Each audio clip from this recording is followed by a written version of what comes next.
Bienvenue dans l'ordre et la fréquence de la puissance.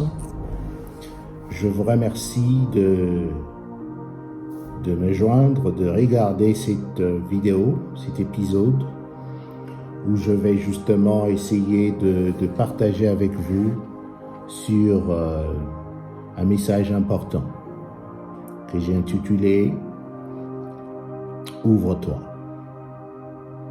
Alors, avant de commencer, j'aimerais d'abord remercier le Seigneur de nous avoir donné cette occasion de partager cet enseignement avec vous.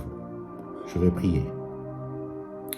Seigneur, que ton nom soit sanctifié, que ton règne vienne, et que ta volonté soit faite sur la terre comme elle est faite au ciel.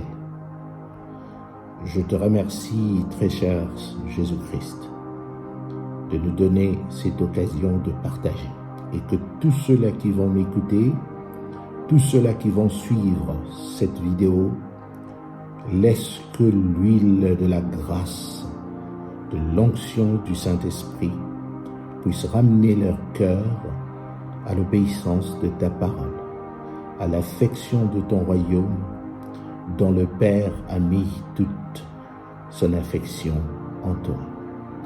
Par le Saint-Esprit, je prie au nom de Jésus-Christ. Amen. Voilà. Nous allons essayer justement d'essayer de toucher un point intéressant. Et comme vous le savez, nous sommes en train de passer une situation où nous avons plusieurs nouvelles qui sont des mauvaises nouvelles. Et nous avons justement des nouvelles de décès des amis qui sont morts avec le virus, le Covid-19.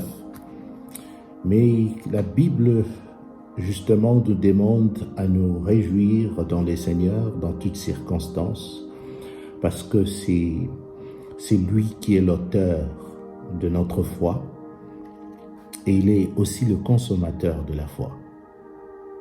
Donc, par là, j'aimerais justement fortifier tout le peuple de Dieu, tous ceux-là qui ont foi au Seigneur Jésus-Christ, à continuer de croire, continuer à justement avoir de l'espoir que le Dieu qui est en charge de toutes choses, il ramènera la paix et l'assurance. Mais en même temps, étant donné que nous avons le don prophétique, je voulais justement vous connecter avec cette fréquence qui va vous permettre d'avoir des révélations sur ce que le Saint-Esprit est en train de parler à son Église. J'aimerais que tous nous puissions justement lire un verset dans la Bible, dans le livre de l'Apocalypse chapitre 4, verset 1. Et le but justement de cet enseignement, c'est pour ramener le cœur de fils, ceux-là qui ont reçu le sceau de Dieu, ceux-là qui ont reçu justement l'amour du Père qui a été déversé dans leur cœur pour leur permettre de connaître les affections de Dieu, de connaître la volonté de Dieu, et que par cette volonté, par cette affection, qu'ils puissent justement se rattacher davantage et de marcher, de renouveler leur force à croire et à marcher dans la volonté de Dieu jusqu'à ce que la trompette et la voix de l'archange va sonner pour l'enlèvement de ceux-là qui seront justement élus par Dieu. Révélation chapitre 4, verset 1er, la Bible dit, juste après ça, je regardai et voici une porte était ouverte dans les cieux. Et j'entendis la voix qui m'a parlé précédemment. Cette voix qui était comme la voix d'une trompe du Seigneur des ténèbres. Et nous allons remarquer que dans ce verset, je suis en train de souligner un mot. il y a deux mots que je souligne. Il y a le mot la porte, et puis il y a aussi le mot, la phrase qui dit « monte ici ». Je vais commencer d'abord avec la porte. La porte symbolise le cœur. Ça symbolise aussi une âme. Dans Colossiens chapitre 4, verset 3, la Bible dit « Priez pour nous, pour que Dieu ouvre les portes de l'Évangile. » Ça, c'était l'apôtre Paul qui était en train de parler à l'Église. Il a demandé que l'Église puisse prier pour lui, pour que Dieu puisse ouvrir les portes de l'Évangile. Donc, si je comprends bien, l'apôtre Paul demandait que l'Église puisse prier de sorte que lorsqu'il va prêcher l'Évangile, que les hommes puissent écouter l'Évangile, ou qu'il y ait des cœurs qui seront intéressés à l'écouter, à le recevoir. Dans certaines villes qui étaient près de Colosse. Alors, lorsqu'on parle des portes de l'Évangile, en fait, ce ne sont pas des villes, ce ne sont pas des régions, mais ce sont des cœurs. Et les cœurs représentent les âmes. Ça représente les âmes. Parce que le Seigneur Jésus-Christ est venu dans l'objectif de faire une collection du salut de tous les cœurs qui vont avoir foi en lui. Les cœurs qui vont accepter de s'associer, de le croire et de chercher à connaître justement la puissance de l'œuvre qu'il a pu accomplir à la croix. Voilà pourquoi l'apôtre Paul nous dit dans le livre des Romains que c'est lui qui croit dans son cœur et il confesse par sa bouche que Jésus-Christ est le Fils de Dieu et qu'il a été ressuscité par la puissance du Saint-Esprit. Cette personne est sauvée. Donc vous allez voir, la première démarche, d'abord, c'est de croire dans le cœur. Donc, si, bien sûr, on dit croire dans le cœur, donc c'est supposer que l'évangile est adressé non pas aux oreilles, non pas aux nations, non pas aux pays spécifiques, aux individus, mais au cœur, aux âmes que le Seigneur veut sauver. Les âmes.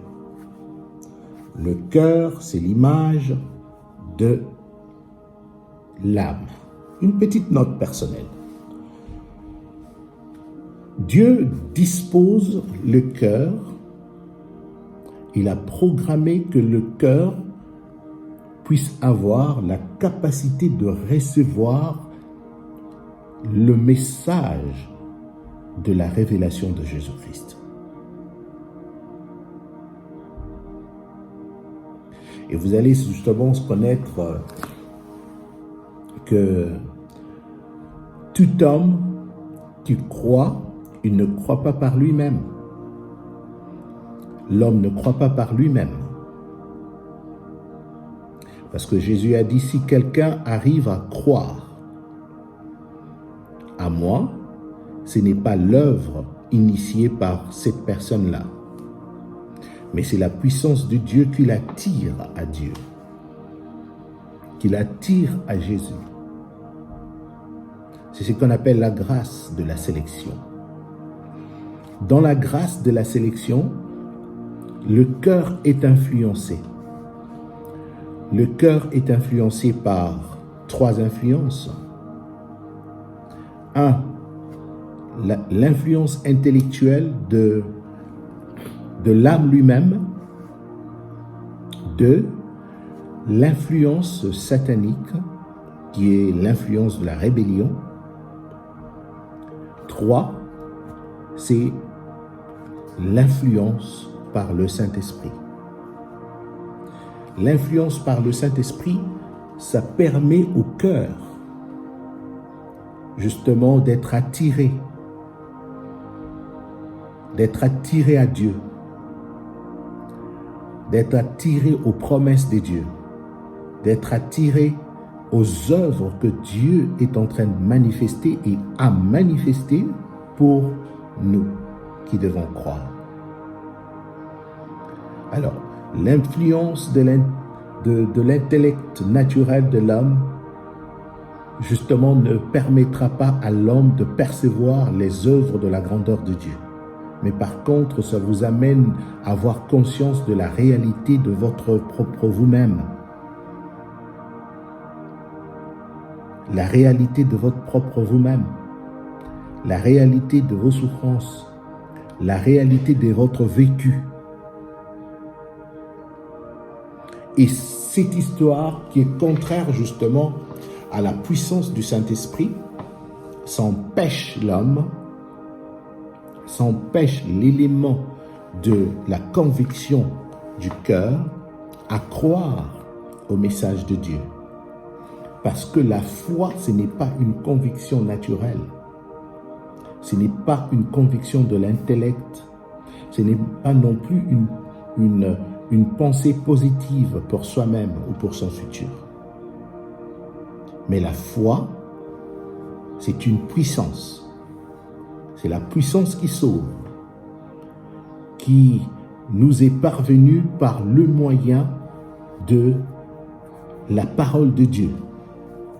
C'est pour ça qu'on a dit la foi, dans Hébreux chapitre 11, on a dit la foi vient de ce que l'on entend, et ce que l'on entend, c'est la parole de Dieu. Donc, peuple de Dieu, vous allez remarquer qu'il est important que nous puissions justement comprendre cette vérité-là, parce que nous ne sommes pas sauvés par nos propres efforts, Nous sommes sauvés par la grâce du Seigneur au moyen de la foi. Et la foi, nous recevons ça lorsque nous donnons justement de la place à la parole du Seigneur, de venir travailler nos cœurs, de venir toucher nos cœurs, à s'aligner à la volonté de Dieu. La foi. C'est une dimension de la puissance de Dieu qui sauve, qui opère dans le cœur de l'homme et qui se manifeste au travers de promesses que Dieu a déjà faites. Il y a des promesses qui sont déjà accomplies, il y a aussi des promesses qui doivent s'accomplir bientôt. Donc par là, je veux vous dire que la porte, c'est toujours l'image d'un cœur. Et le cœur, c'est l'image d'une âme. C'est pour cela que l'apôtre Paul a dit, priez pour que lorsque nous prêchons, que les gens ne nous écoutent pas seulement, mais que le cœur puisse s'ouvrir. Le livre d'Apocalypse, la Bible dit, je me tiens à la porte de ton cœur et je frappe. Celui qui entendra ouvrira. J'entrerai, je souperai avec lui et je prendrai plaisir avec lui. Mais celui qui ne va pas ouvrir, j'ôterai le chandelier qui est déjà en lui. Mes amis, ce message appartient au cœur. L'apôtre Paul a demandé que Dieu puisse ouvrir le cœur de plusieurs qui l'écoutaient. Et Jésus a promis quelque chose, il a dit, avant l'avènement du Fils de Dieu, avant l'enlèvement, l'esprit d'Élie reviendra. Et l'esprit d'Élie, c'est l'esprit qui travaille justement dans le cœur des hommes. Ce n'est pas de l'évangile qui ait eu un message persuasif, qui peut amener justement des paroles, des arguments, des philosophies qui peuvent faire plaisir à l'oreille de l'homme pour son vécu, pour sa santé, pour son mariage ou pour des choses terrestres. Mais l'évangile, ça touche le cœur de l'homme. C'est une puissance qui transforme le cœur de l'homme, qui amène le cœur de l'homme à être en symbiose, en unité avec le cœur de Dieu. Alors, nous avons justement deux portes. Nous avons une porte terrestre qui est dans une dimension nominale et nous avons aussi une porte qui est céleste. Et nous allons essayer de voir ça justement ensemble avec vous. Une porte qui est terrestre, c'est le symbole du cœur de l'homme parce que, vous savez, le diable était dans le jardin d'Éden lorsque Dieu a créé Adam et Ève. Le diable était là et Dieu a donné un commandement à Adam. Il a dit, vous mangerez de tous les arbres, les fruits de tous les arbres qui se trouvent dans le jardin d'Éden, mais quant à ce qui concerne l'arbre qui est au milieu, l'arbre de la connaissance du bien et du mal, vous n'en mangerez pas son fruit. C'est un commandement. Et Satan, qui était justement un animal, ça veut dire que c'était un esprit déchu, parce que tous les esprits déchus sont symbolisés en termes d'animaux.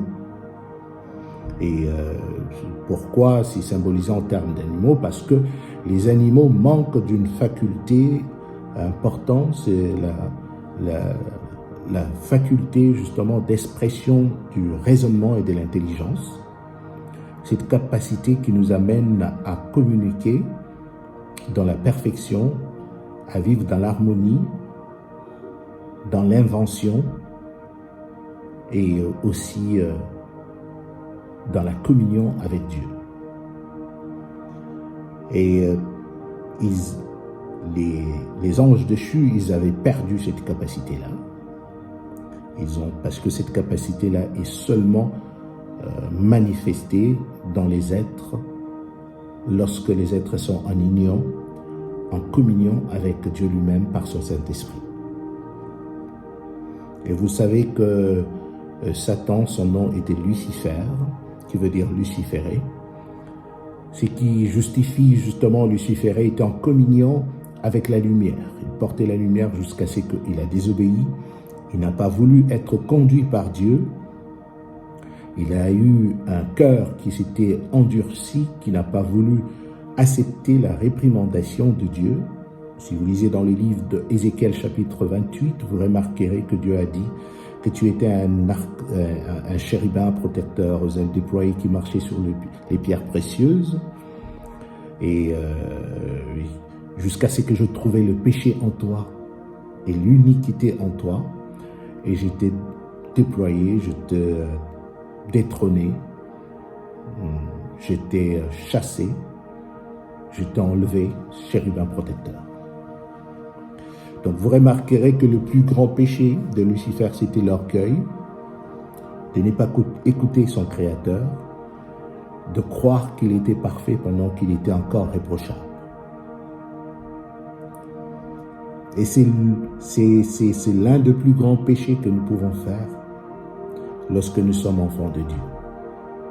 Le Seigneur a donné le ministère d'Ascension justement pour corriger l'Église, pour enseigner l'Église, pour amener l'Église à la perfection, pour amener l'Église à l'éducation, à la connaissance du temps, ainsi que des œuvres que le Saint-Esprit est en train de faire. Donc le ministère d'Ascension n'est pas là justement pour satisfaire le besoin corporel.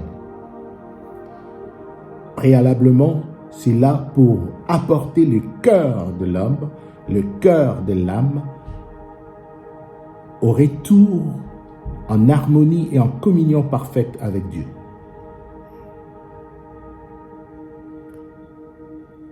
C'est pour cela que je vous dis que si vous écoutez la voix du Saint-Esprit dans votre cœur, dans cette saison, n'endurcissez pas vos cœurs, car l'heure est proche. L'heure est arrivée où l'Esprit de Dieu veut toucher justement tous les cœurs, tous ceux-là qui voudront justement écouter la parole du Seigneur, tous ceux-là qui voudront retourner au Seigneur, tous ceux-là qui voudront justement se réconcilier avec le Seigneur. Cette disponibilité de cœur, l'Esprit du Seigneur est là pour témoigner le témoignage de Jésus-Christ. Il est là pour toucher les cœurs, les âmes, pour ouvrir les cœurs, transformer les cœurs de pierre, les cœurs incrédules, en cœurs de chair. Il est là pour vous apporter une lumière, pour connaître quel est l'état de votre cœur vis-à-vis à Dieu. Quel est l'état de votre cœur pour vous permettre justement de savoir si aujourd'hui la trompette de Dieu sonnait. Est-ce que vous serez sur la liste de ceux-là qui seront apportés, qui seront justement pris par le Seigneur? Mes chers frères, vous êtes une porte. Le cœur est la porte de l'esprit de l'homme. Voilà pourquoi Lucifer, qui était un ange déchu, qui avait fermé la porte de son cœur pour ne pas accepter l'œuvre du ministère du Saint-Esprit, afin de purifier son cœur, il a été rejeté. Et de même, quand il était sur terre, il connaissait ce secret. Il savait que le secret d'un être, c'est la porte de son cœur. Il savait que Dieu se cache dans le cœur. Le Seigneur Jésus nous l'a appris d'ailleurs. Il a dit, quand vous priez, ne priez pas comme les hypocrites, comme les pharisiens. Mais priez, fermez, entrez dans votre chambre, fermez la porte de votre chambre. Priez Dieu qui est dans votre chambre, qui est là dans le secret. Et la chambre, qui est l'image du sanctuaire, représente le cœur. Et le diable savait que justement pour amener l'homme jusqu'à désobéir à la parole du Seigneur, il faudrait qu'il puisse faire tous ses efforts de permettre à l'homme de lui ouvrir cette porte de son âme, afin qu'il puisse faire pénétrer le péché. C'est la raison pour laquelle il a commencé par amener une philosophie du mensonge cosmique, afin de détruire l'élément de la foi qu'on appelle la parole révélatrice. Il a amené le doute dans le cœur de l'homme. Il a dit, est-ce que Dieu vous a-t-il dit que vous n'en mangerez pas? Il dit, la femme a bien répondu. Elle a dit que Dieu ne nous a pas interdit de ne pas manger. Il nous a dit qu'on ne mangerait pas seulement le fruit de l'arbre qui est au milieu du jardin. Mais pendant qu'il était en train de parler, la femme se trouvait déjà au milieu. La femme était là déjà devant l'arbre. Et l'ennemi lui a menti. Il a dit, voilà que Dieu sait. Le jour où vous en mangerez, vous deviendrez comme lui. Comme lui. Qui est Dieu? Il est l'Éternel. Ça veut dire qu'il n'a pas de commencement et il n'a pas de fin. Qui est Dieu? Celui qui reçoit l'adoration. C'est lui qu'on loue. Et nous le louons pourquoi? Parce qu'il est intelligent. Nous le louons parce qu'il est sage. Nous le louons parce qu'il est grand. Nous le louons parce qu'il est pur. Il est saint, 3 fois saint d'ailleurs. Et toutes ces vertus, l'ennemi a amené l'homme dans ce mensonge pour l'amener à croire que voilà, vous deviendrez comme lui. Vous serez loué parce que vous aurez la capacité de produire. Vous aurez la capacité de créer. Vous allez vous reproduire dans la procréation. Vous aurez la capacité de créer, d'inventer. Vous aurez la capacité d'inventer la technologie, la machinerie industrielle. Vous serez dans la capacité de contrôler ce monde et d'avoir votre propre royaume. Et la femme, dans ce mensonge, elle a ouvert son cœur. Elle a cru. Elle a donné foi aux paroles du serpent. Elle a projeté sa capacité de projection. Elle a projeté ça justement dans le futur pour justement voir tout ce que le diable, se mettre à la place de tout ce que le diable lui avait dit. Et il a vu ce futur. Et elle a compris que oui, c'est que le diable m'a dit, c'est vrai, je serai une grande dame, je marcherai sur l'or, je vais créer des avions, je vais créer des grandes villes modernisées, des gratte-ciels, des grands bateaux, des paquebots, des sous-marins, tout ce qui est l'apogée de la technologie, de la modernisation, de l'industrialisation, du point, que ce soit du point médical, biologique, physique, chimique. Vous allez contrôler les airs, vous allez justement essayer même d'aller au-delà de votre planète pour essayer de contrôler aussi d'autres planètes. Voilà pourquoi l'homme fait de recherches pour aller jusqu'au-delà de la planète Terre, pour aller justement contrôler la Lune. Votre connaissance sera élevée à l'ordre de Dieu. Et l'homme, séduit par ce mensonge, l'homme avait ouvert son cœur. Ça veut dire qu'il avait donné foi à ce que le serpent lui avait dit. Et il avait mangé. Manger le fruit, ça veut dire donner foi à la parole. Le fruit, c'est tout simplement la parole. Et pourtant, ce n'était pas la parole de l'Éternel, c'était le mensonge. Et voilà que l'homme, lorsqu'il a cru à ça, il avait tué la vraie foi. C'était la foi que le Seigneur lui avait communiquée par sa parole. Et l'homme a connu ce qu'on appelle la mort. Alors ça, c'est justement le cœur terrestre, qui est une porte terrestre.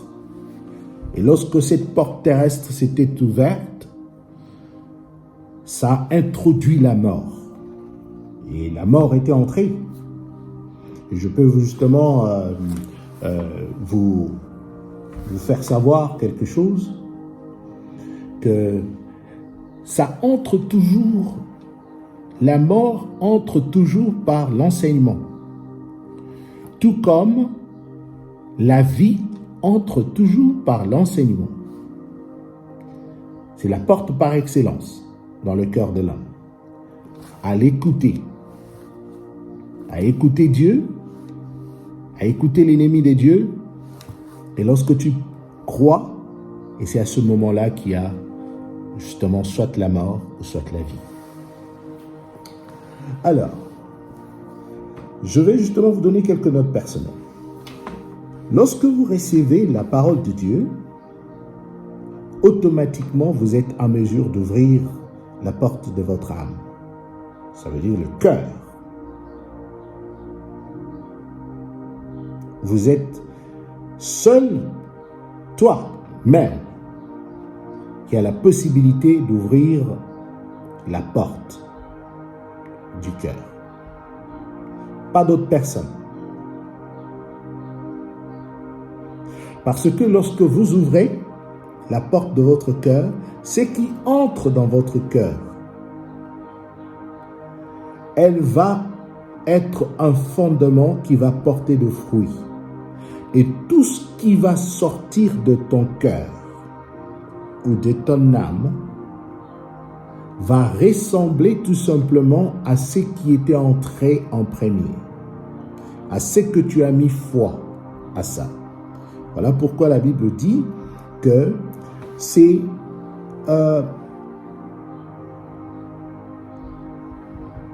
tout ce que l'homme parle, il le dit par rapport à ce qui est caché dans son cœur.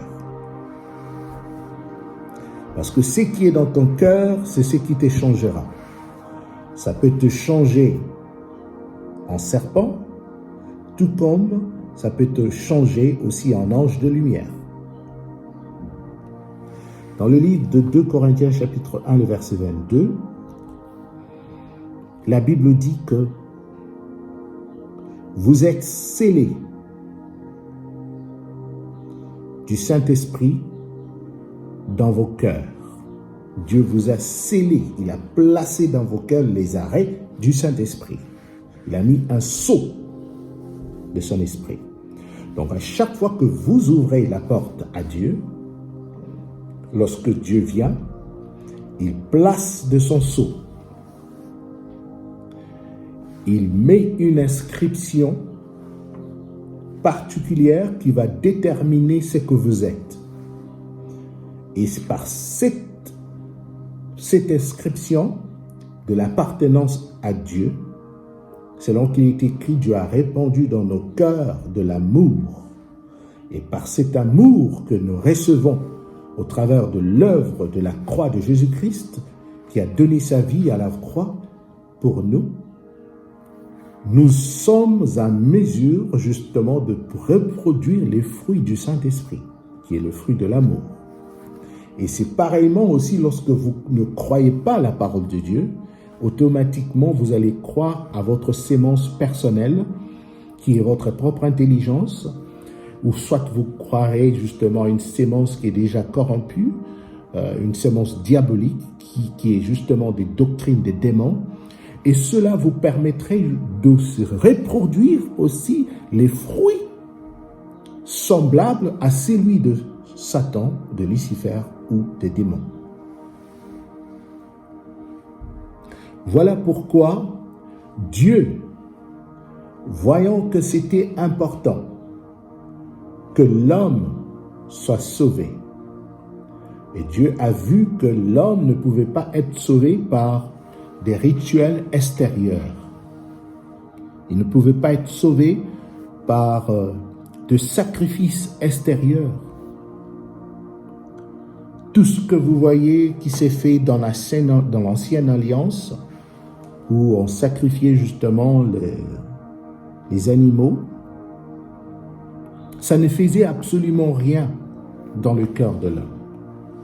Dans Hébreux chapitre 9, la Bible dit que le sang des animaux ne couvrait que le péché. Mais ça n'ôtait pas le péché.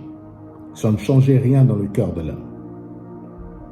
Mais Dieu a envoyé son Fils unique, Jésus-Christ, pour mourir, de sorte que son sang, lorsque nous croyons à l'acte de son sang, le pouvoir de son sang entre dans nos cœurs et ça ôte la mauvaise sémence de la corruption, la sémence du serpent dans nos cœurs, et ça transforme nos cœurs de sorte que nous soyons capables d'écouter Dieu, la voix de Dieu, et de reproduire les fruits de l'amour de Dieu.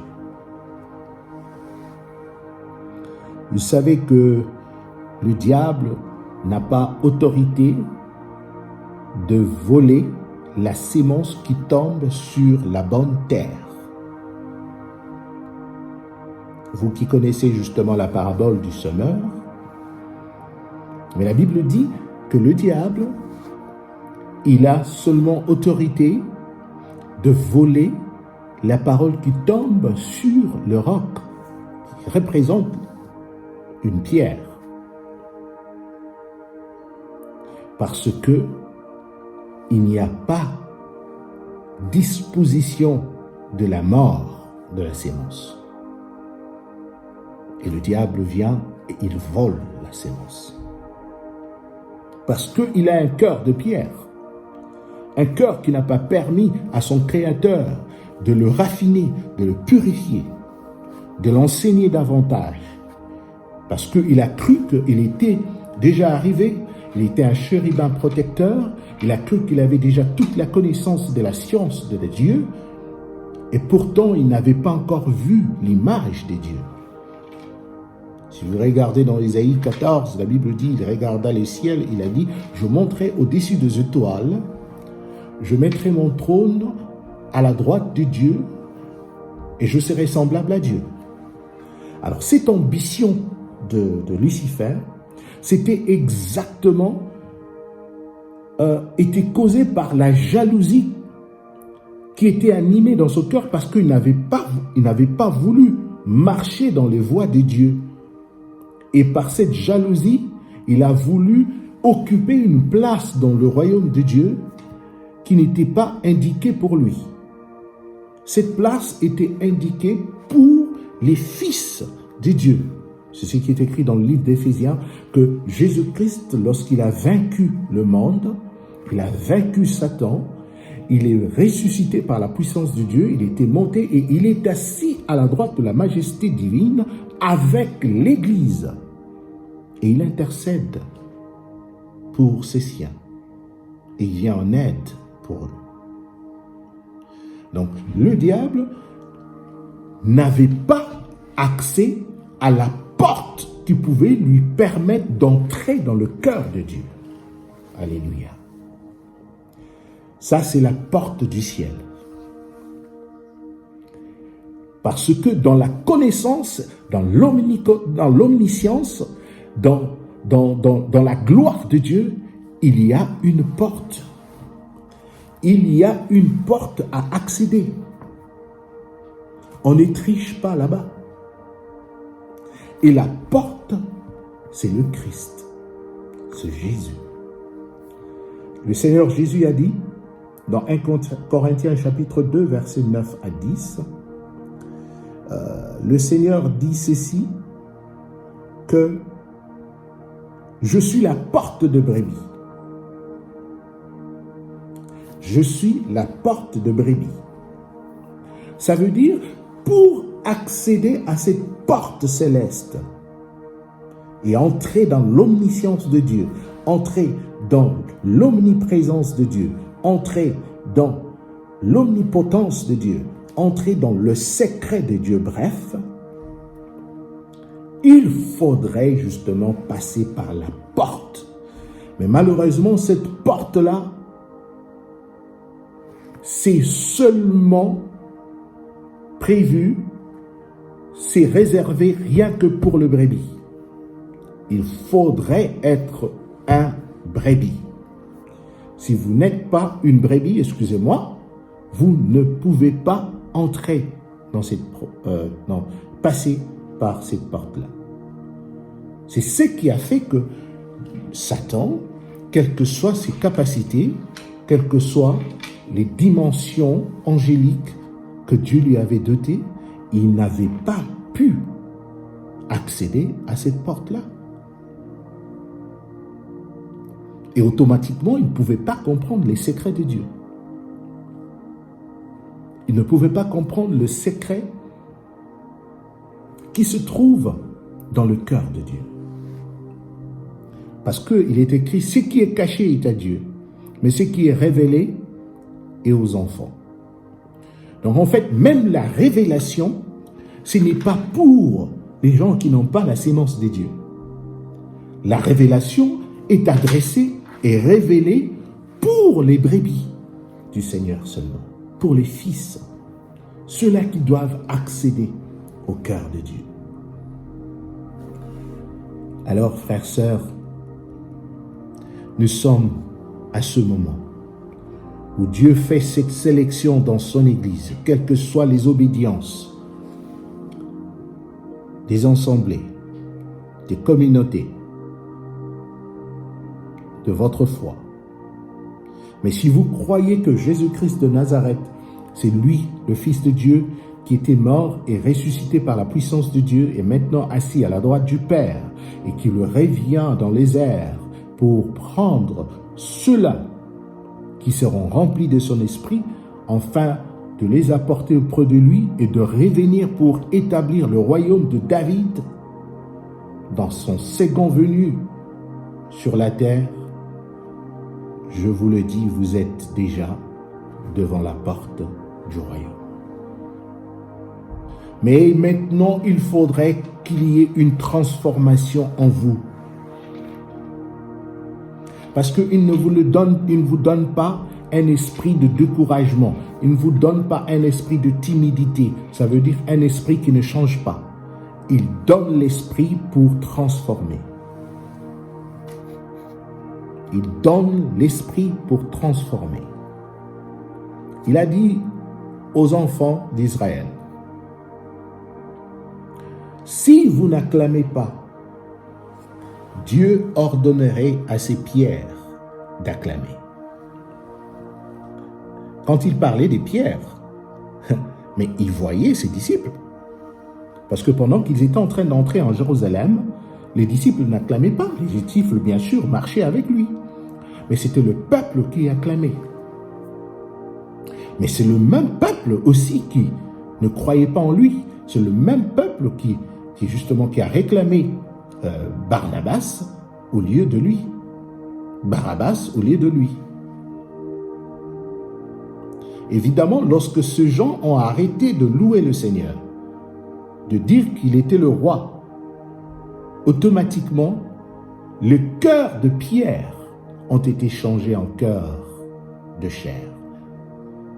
Les disciples ont commencé à le louer. Quelle que soit la persécution, ils l'ont adoré et ils l'ont loué. Et nous arrivons à cette époque prophétique où le monde, à cause de son avancée scientifique, à cause de son avancée technologique, biologique, dans toutes les dimensions de la science, il y aura une persécution qui sera justement imposée au monde. Par exemple, il y a dans certains contrées sur la terre, si vous parlez contre l'homosexualité, on va vous fermer la bouche et on va vous mettre en prison. Ce serait de votre choix de choisir de prêcher la vérité ou soit de fermer la bouche. Les apôtres ont reçu, ils ont passé par ce réveil-là. Ils sont passés par cette persécution-là. On leur a appelé, interpellé, on dit, notre problème, ce n'est pas que vous puissiez prêcher. Prêchez comme vous voulez, faites les miracles comme vous voulez, prophétisez comme vous voulez, mais ne le faites pas au nom de Jésus de Nazareth. Pourquoi Jésus de Nazareth? Parce que Jésus de Nazareth incarnait la sainteté. Il incarnait la pureté. Il incarnait l'omniscience, le potentiel de la puissance, le potentiel de la gloire et de la vie éternelle. Il était justement la sémence incorruptible. Et parce que cette sémence était dans le cœur des apôtres, les apôtres ont dit, devrais-je obéir aux hommes ou à Dieu? Et c'était tout simplement l'acceptation de la persécution. Nous sommes aujourd'hui dans cette période parce que l'esprit d'Élie restera sur ceux-là qui accepteront de tout leur cœur d'être persécutés. La persécution, ce n'est pas seulement l'ordre du gouvernement mondial qui doit vous persécuter, mais vous devez accepter que votre corps, votre propre corps, qui est régi par une autre loi qui est contraire à la loi de Dieu, puisse vous persécuter. Et par cette persécution, vous devez avoir la ferme conviction de ne pas marcher selon les besoins de la chair, mais de marcher selon la foi de l'Esprit de Dieu. Parce que c'est ça qui va vous qualifier à entrer, à passer sur la porte, dans la porte céleste. Parce que l'heure est venue où le Seigneur, dans Révélation chapitre 4, la Bible dit, le Seigneur a ouvert les yeux de l'apôtre. L'apôtre a vu une porte qui était ouverte. Mais il n'a pas vu ça dans la dimension de la chair. Parce que vous remarquerez dans chapitre 1,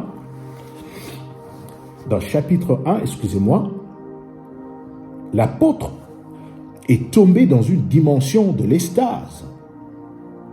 Ça veut dire dans la dimension de soi, où il a vu le Seigneur Jésus qui lui avait apparu.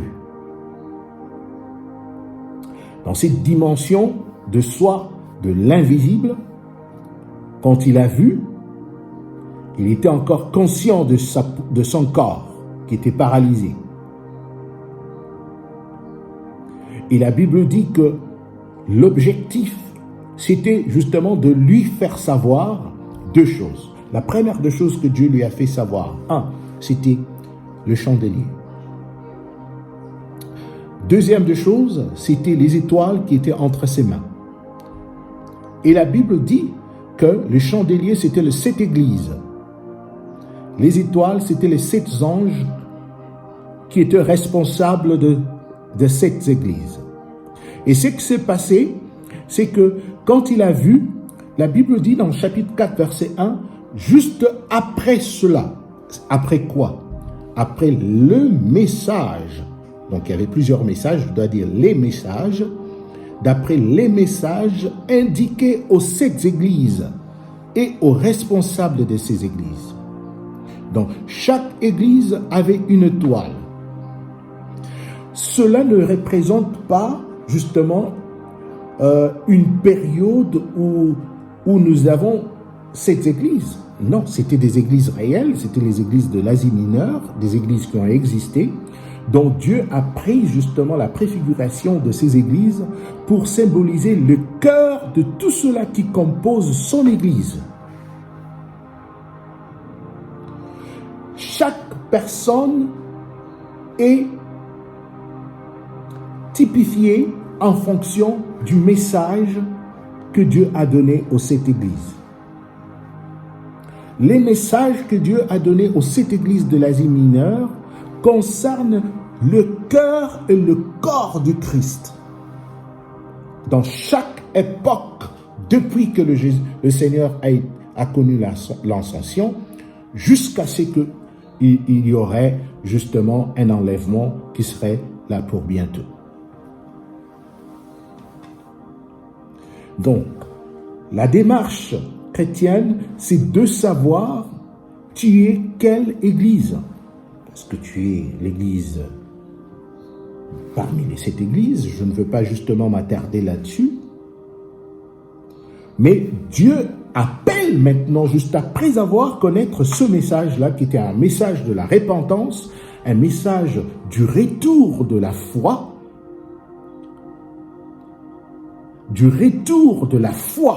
au Christ, c'est débarrasser justement de toutes les cultes de personnalité pour vous-même, pour vos assemblées, pour vos communautés, mais maintenant à regarder ce que le ciel est en train de réserver pour vous, ce que le ciel est en train de faire pour vous maintenant. pendant que j'étais en train de prier, mes chers frères, j'étais dans une négligence spirituelle. Ça veut dire que je ne priais plus beaucoup, je n'étais plus dans certaines disciplines que j'étais habitué à voir. Et lorsque le message est venu vers moi, j'ai entendu la voix qui était sortie par le mur de mon salon. Et j'étais seul, c'était vers 1h du matin, je venais du travail, fatigué. J'ai entendu la voix qui me parlait. La voix qui me disait, Abraham, la porte du ciel va s'ouvrir bientôt. Je veux t'amener plus loin. Et je sentis mon corps était paralysé. Je suis tombé sur mon propre salon et du coup, j'ai perdu contrôle de mes sens et la voix était partie. Mais ça laissait en moi les sentiments d'un réveil où je me suis dit, je dois justement prier. J'avais l'inquiétude. Mon inquiétude n'était pas pour tout le moment où je passais dans la négligence. Mais mon inquiétude était sur pourquoi la voix ne m'a plus parlé pendant longtemps. Et j'étais bouleversé. Je suis allé voir mon grand frère qui est aussi un serviteur de Dieu. Il m'a dit, parce que tu étais dans un état de distraction, il n'a pas besoin de parler beaucoup. Parce qu'un seul mot du Seigneur suffit. Un seul mot suffit. Et ce mot, c'est la grâce.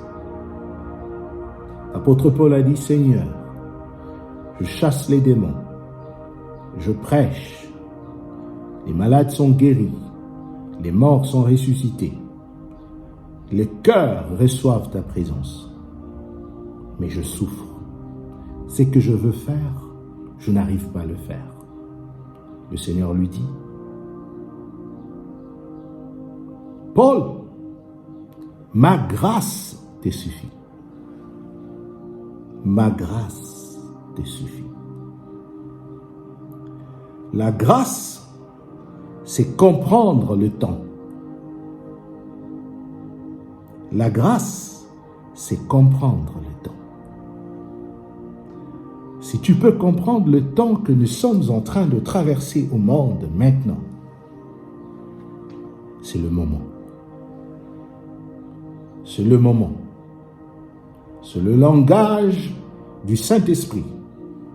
Et vous ne pouvez pas les comprendre, vous ne pouvez pas l'entendre si vous n'êtes pas dans la fréquence parfaite pour écouter cette voix-là. Il a dit à l'apôtre Jean, regarde le ciel. L'apôtre a regardé le ciel et il a vu une porte. Et la grâce a parlé. La grâce a dit, Paul, monte ici. Paul, ou plutôt Jean, monte ici. Bien-aimé Jean, monte ici. Ne restez pas dans votre dimension spirituelle. Ne restez pas dans votre logique des choses, dans votre self-estime, dans votre zone de confortable, de confort, je voulais dire. Sortez dans vos conforts, par la soif que vous aurez à cause du toucher de Dieu. Ça vous permettrait justement de regarder, de voir la plus grande porte. Peut-être qu'on vous a dit que les portes, ce sont les mariages. Ce sont les connexions d'affaires. Les nouvelles découvertes scientifiques. La modernisation de la technologie. Une promotion dans le travail. Ou peut-être un don financier très élevé qui peut vous permettre de construire des cathédrales, des églises, de vous acheter des voitures, de vous marier, etc., etc. Mais ce ne sont pas de portes. Ce sont des portes terrestres que l'ennemi peut fermer. Mais il a dit, heureux celui qui va voir la porte dont nul ne peut fermer. Nul ne peut fermer. La porte de la grâce, c'est le message que je vous apporte. La porte de la grâce qui va s'ouvrir bientôt. Mais vous devez avoir les yeux de l'esprit pour voir ça. C'est que l'apôtre Paul disait, je prie que Dieu puisse ouvrir les yeux de vos cœurs pour que vous puissiez voir le trône de Dieu. La puissance qui a ressuscité Jésus-Christ de Nazareth et qui lui a fait monter par l'ascension jusqu'à entrer dans la porte qui était dans le nuée. Et tel qu'il est parti, c'est tel qu'il reviendra. On dit les anges de l'ascension. Parce que lorsqu'il était monté sur la montagne, les anges de l'ascension étaient là. Les anges ont dit, tel qu'il est monté, c'est tel qu'il reviendra. Ne restez pas ici. Allez prêcher la bonne nouvelle. C'est le message que je vous apporte. Le message du cœur. Le message du cœur. Il y a un cœur que vous devez découvrir. Le cœur du Christ. Car cette porte-là va vous amener à accéder à la plénitude du cœur du Christ. Christ qui est le mystère de Dieu. Et là, vous aurez justement la possibilité de voir ce que le trône est en train de décider pour la terre. Je vais juste attirer votre curiosité sur quelque chose. Nous sommes au mois de Nissan. En hébreu, c'est le mois d'avril. Et avec tout ce que le monde est en train de traverser, Nissan, le mois d'avril, avril qui vient justement du latin, qui veut dire ouvre. Ouvre. Ouvre. Ouvre-toi. Et curieusement, ce mot avril,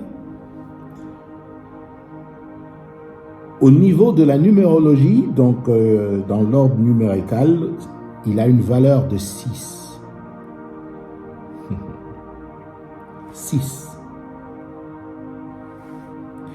Et 6 qui représente le jour de la création de l'homme.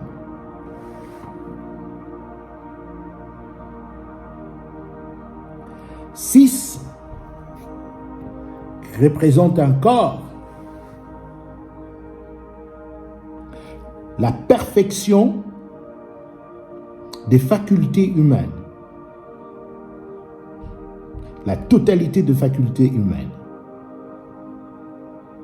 les efforts humains. Et à ce moment-là, ce mois, Dieu est en train de faire quelque chose. À partir de ce mois, Dieu est en train de faire quelque chose. Il est en train d'ouvrir la porte du ciel pour chaque cœur, Il va vous permettre de percevoir la porte du cœur de Jésus dans votre cœur.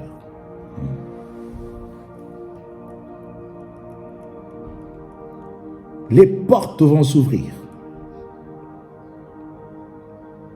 Les portes vont s'ouvrir. Donc, l'apôtre qui avait reçu la grâce de comprendre que la présence du Seigneur qu'il avait vu, le mystère du message qu'il avait entendu, n'était pas suffisant. Parce que il y avait un autre message qu'il devait entendre. Il y avait encore de grandes choses qu'il devait entendre. De choses qui n'étaient pas montées dans l'oreille, dans le cœur de l'homme, que l'oreille n'avait jamais entendu, que l'œil n'avait jamais vu. Mais pour voir ça, il devait d'abord être une vraie âme. Un cœur transformé. Et c'est alors qu'il pouvait avoir accès à entrer, étant devenu brebis du Seigneur, pour entrer maintenant dans la grande porte céleste, qui est le Christ, pour écouter et voir ce que le Christ est en train de faire maintenant. Même si vous êtes apôtre, même si vous êtes archi-apôtre, bishop ou quoi que ce soit, ce n'est pas question de titre, ce n'est pas question des nombres de fois, des années que vous avez fait dans la foi, ce n'est pas question de building que vous avez construit pour le Seigneur, mais c'est le cœur. C'est le cœur. Vous devez devenir une brebis vous-même.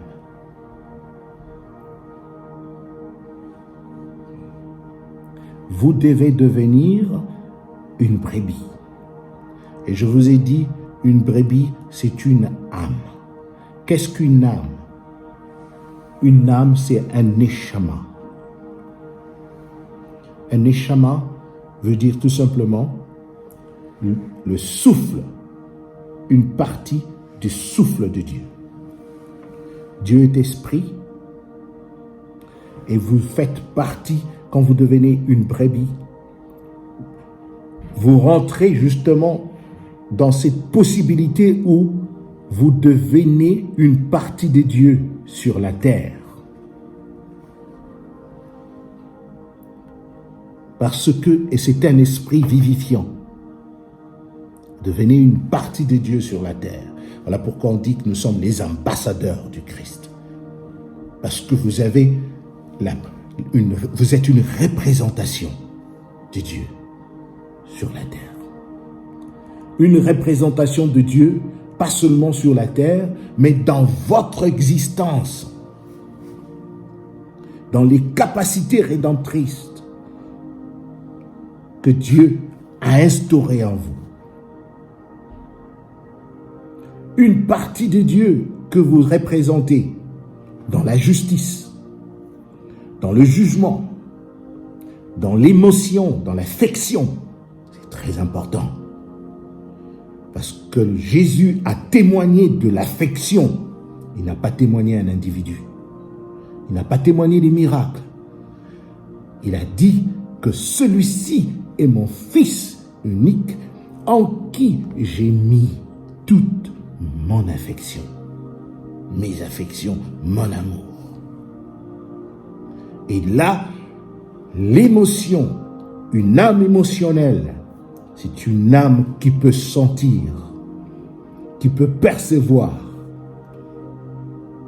ce que Dieu ressent. Les douleurs de Dieu. Que ça fait beaucoup mal dans le cœur de Dieu lorsque un homme perd son salut.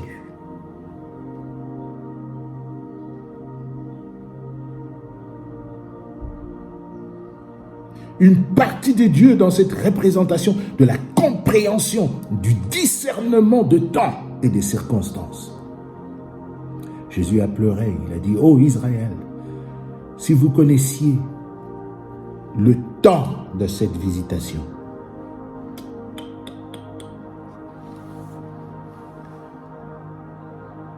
une partie de la représentation du Seigneur, l'âme qui a cette dimension de la raison. L'enfant perdu, l'enfant prodigue, il a dépensé tout l'argent que Dieu lui avait donné, son père lui avait donné. De toute façon, son père savait que ce n'était pas ça l'héritage. L'héritage, c'est ce qui était resté. L'héritage, ce n'est pas ce que le père lui avait donné. Alors, quand il est parti, il a dépensé. La première des choses qui a ramené l'enfant à se connaître lui-même, c'était la dimension de la raison. La dimension de la raison.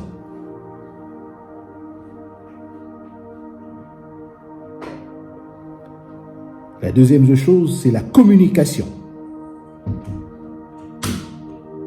La communication, le Seigneur dit que l'amour de Dieu, qui est la dimension émotionnelle, et la communication du Saint-Esprit. Je fais passer la grâce, la communication du Saint-Esprit. La communication du Saint-Esprit. La communication du Saint-Esprit. Ça, j'enseigne ça sur le message de la transversion de la grâce. C'est le ministère de la libation. Que la communication du Saint-Esprit soit avec vous. La manière dont vous communiquez avec Dieu. Et dans cette dimension-là, qui est votre médiateur? Qui vous donne cette onction? Est-ce que c'est votre Père spirituel? Mais nous allons maintenant dans cette dimension où cette doctrine de Père spirituel est abolie. Parce que le Saint-Esprit travaille avec le cœur des hommes. Vous ne recevrez pas l'onction par un homme. C'est le cœur. Le cœur. La disponibilité du cœur. Parce que tous, nous devons maintenant être de brebis. Parce que sans être une vraie brebis, tu ne vas pas passer. Tu ne passeras pas sur cette porte céleste qui s'ouvre. Tu dois être une brebis. Comme Pierre, il était une brebis. Comme Élie, le prophète, il était devenu une brebis. Comme les apôtres, la mère de Jésus, tous étaient des brebis.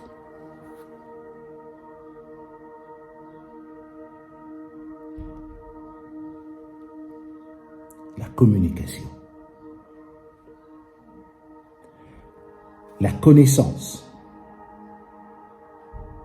la miséricorde, la puissance, l'intelligence, l'amour,